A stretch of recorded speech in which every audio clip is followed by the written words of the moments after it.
SSC 27 batch এবং 28 batch তোমাদের জন্য খুবই গুরুত্বপূর্ণ একটা পরামর্শ আছে। পরামর্শ দেওয়ার আগে বলি যে কেন এই পরামর্শগুলো দিচ্ছি, ঠিক আছে? ফার্স্ট অফ অল, এসএসসি 27 পরীক্ষার প্রস্তাবিত একটা রুটিন তোমরা হয়তোবা বিগত কয়েকদিন ধরে দেখছো যে রুটিন নিয়ে বেশ কয়েকটা জিনিস কথাবার্তা হচ্ছে যে পরীক্ষা কবে হবে। 1 ডিসেম্বর ছিল, তারপর জানুয়ারি, গতকালকে আমি দেখলাম জানুয়ারির শেষে, আবার আজকে দেখলাম জানুয়ারির শুরুর দিকে। সো রিসেন্টলি আমরা দেখলাম ফাইনাল যে আপডেট যে পরীক্ষা শুরু হওয়ার কথা হলো 7 জানুয়ারি এবং পরীক্ষা শেষ 6 ফেব্রুয়ারি। আমার কাছে মনে হয় এটাই হওয়ার কথা। তার কারণ হলো তোমরা যদি আগামী বছরের রোজার টাইমটা দেখো, দেখা যায় যে প্রায় ফেব্রুয়ারি 10 তারিখ থেকে মনে হয় রোজা শুরু হবে। ফেব্রুয়ারি 10 তারিখ থেকে যদি রোজা শুরু হয় তার আগেই এসডি পরীক্ষা শেষ করা উচিত বা হয়ে থাকে ইউজুয়ালি রোজার সময়, আমরা দেখি নেই। সো এই রুটিনটা আমার কাছে মনে হয় যে মোটামুটি রিয়েলিস্টিক এবং এরকমই হবে, ঠিক আছে? এবং অনেক জায়গায় আমি দেখছি অলরেডি একটা রুটিনের টেমপ্লেটও দিয়েছে। সেইটাকে বিলিভ করার কোনো রিজন নেই, এত আগে রুটিন দেওয়ার কথা না, বাট জাস্ট আ ফরম্যাট যেটা আমরা দেখলাম সোশ্যাল মিডিয়াতে। বাট এটাকে আমি আসলে সিরিয়াসলি নিচ্ছি না। যেটা সিরিয়াসলি নিচ্ছি সেটা হলো তোমাদের পরীক্ষার টাইমটা। দেখো, জানুয়ারির 6 তারিখ বা 7 তারিখ ইজ ইকুয়াল টু ডিসেম্বরই, ঠিক আছে? সো হয়তো মনে হতে পারে না এই বছরের পরীক্ষা না আগামী বছরের পরীক্ষা, বাট দিন শেষে কিন্তু পরীক্ষা ডিসেম্বরে হোক আর জানুয়ারি 7 তারিখে হোক একই টাইম, ঠিক আছে? সো ফার্স্ট অ্যাডভাইস, সময় যে অনেক বেড়ে গেছে এটা ভাবে তোমার গতি কোনোভাবেই কমানো যাবে না। তুমি যদি কিছু হলো এসসি 25 থেকে শিখো, সেটা কি 6 লাখের বেশি স্টুডেন্ট ফেল করছে। 6 লাখ, ক্যান ইউ ইম্যাজিন? এদের কথা চিন্তা করো, বাবা মার কথা চিন্তা করো, এদের ফ্যামিলির কথা চিন্তা করো, এদের মেন্টাল স্টেটের কথা চিন্তা করো। এদের প্রবলেম কি ছিল? সবাই ভাবছে যে শেষ মুহূর্তে পড়বে, শেষ মুহূর্তে গেছে, লাস্ট 2-3 মাসের চাপ সামলাইতে পারে নাই। মেজরিটি দেখবে একটা সাবজেক্টে ফেল করে বসছে, এবং একটা সাবজেক্টে ফেল মানে ফেল, রেজাল্ট তো আসতেছে না, ওকে আবার পরীক্ষা দিতে হবে। এটা একটা মেন্টাল ট্রমা, ট্রাস্ট মি। মানে এর থেকে খারাপ কিছু তোমাদের সাথে হইতে পারে না।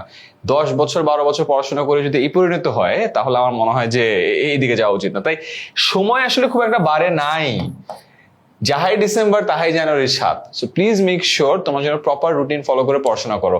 27কে বলছি, তোমাদের জন্য অলরেডি আমরা একটা রুটিন বানিয়েছি। সায়েন্সের স্টুডেন্টদের জন্য প্রি টেস্টের জন্য একটা 45 ডেজের রুটিন আছে, বিজনেস স্টাডিজ হিউম্যানিটিজ এর জন্য একটা 40 ডেজের রুটিন আছে। আমাদের এসসি 27 সুপার স্টুডেন্টস যে গ্রুপটা আছে সেই গ্রুপে গেলেই তোমরা পেয়ে যাবা। প্লিজ রুটিনটা দেখো, রুটিনটা ফলো করো। মনে রাখো, it's a marathon, it's not a sprint. Consistency এবং ডিসিপ্লিন মেনটেন করে পড়তে হবে। আর এসসি 28 তোমাদের ফার্স্ট টাইম পরীক্ষা, ভাইবো না তোমাদের অনেক সময় আছে, তোমাদের পরীক্ষা কিন্তু ডিসেম্বরেই হয়ে যাবে আগামী বছরে। তোমাদের সময়ও কম আছে। তোমাদের যেহেতু এই 1.5 বছর সময় আর অনেকবার রুটিন বানাইতে হবে, তোমাকে একটা রুটিনের সুন্দর ফরম্যাট আমরা দিয়ে দিয়েছি। তোমরা আমাদের এসসি 28 সুপার স্টুডেন্টস যে গ্রুপটা আছে সেখানে জয়েন করবা, সেখানে কিন্তু পেয়ে যাবা। অ্যান্ড দুটো গ্রুপকেই বলছি, 27 এবং 28, তোমাদের 27-এর প্রি টেস্ট এবং 28-এর যে ফার্স্ট টাইম পরীক্ষা আছে এটার জন্য একটা ডিটেইল সাজেশন, যেখানে উত্তর সহ ব্যাখ্যা সহ সবকিছু আছে, গুছিয়ে দেয়া আছে। সো প্লিজ গ্রুপে জয়েন করে সেটাও নিয়ে নিও এবং ওই অনুযায়ী পড়াশোনা করো।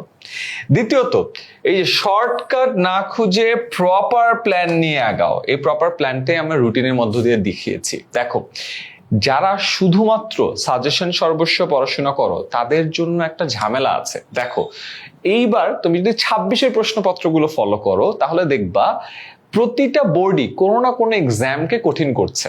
তার মানে সাজেশন ফলো করে মোস্ট অফ দ্য এক্সাম ভালো করলেও একটা না একটা সাবজেক্টে যায় ধরা খাবা।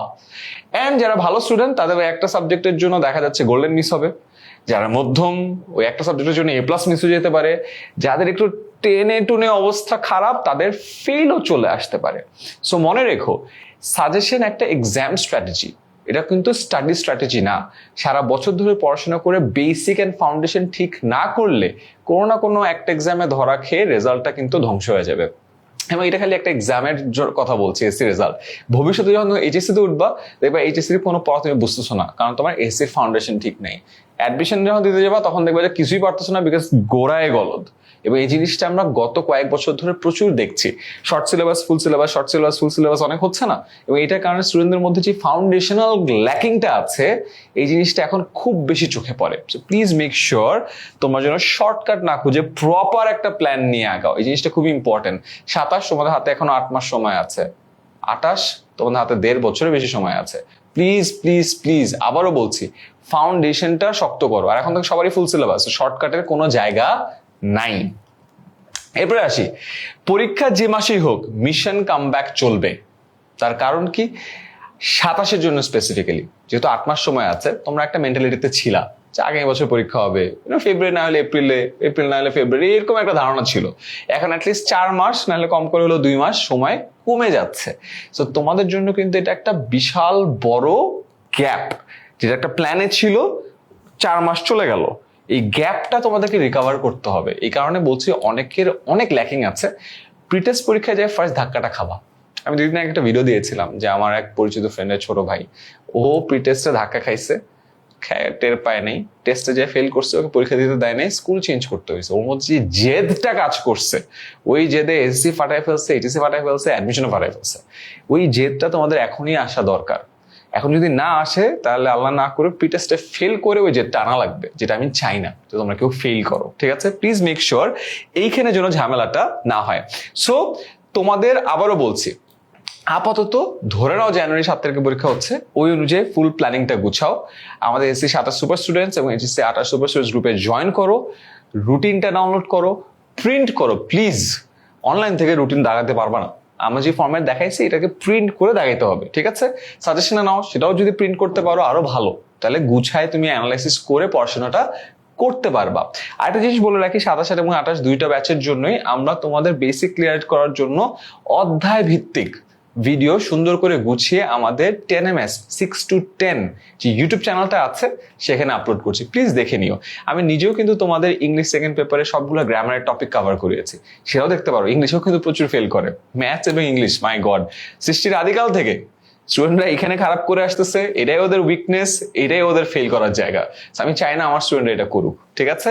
তুমি চাইলে আমাদের 6 to 10 যে ইউটিউব চ্যানেলটা আছে সেখানে যাও, ইংলিশে ভিডিওগুলো দেখে ফেলতে পারো। আগে থেকে গ্রামার পার্টটা শেষ করে রাখলাম, ইজি, 60 মার্কস ডান, কমপ্লিটেড, রাইট? ইজি হবে। তোমরা প্লিজ মনে রেখো, সময় বেশি হাতে নাই। লাস্ট 2-4 মাসে যে একদম স্লগ ওভার ছক্কা পিটায় শেষ করে ফেলবা, ইয়েস অনেকেই করে, আমি বলছি না, আমার অনেক স্টুডেন্ট আছে আমি দেখেছি ওরা করেছে, ভালো করেছে, গোল্ডেনও পাইছে, রাইট? বাট এরকম অনেক স্টুডেন্টও আছে গোল্ডেন এ প্লাস তো মিস করছেই, পাস করতে পারেনি। সো প্লিজ মেক শিওর তোমাদের জন্য ওই অবস্থাটা না হয়।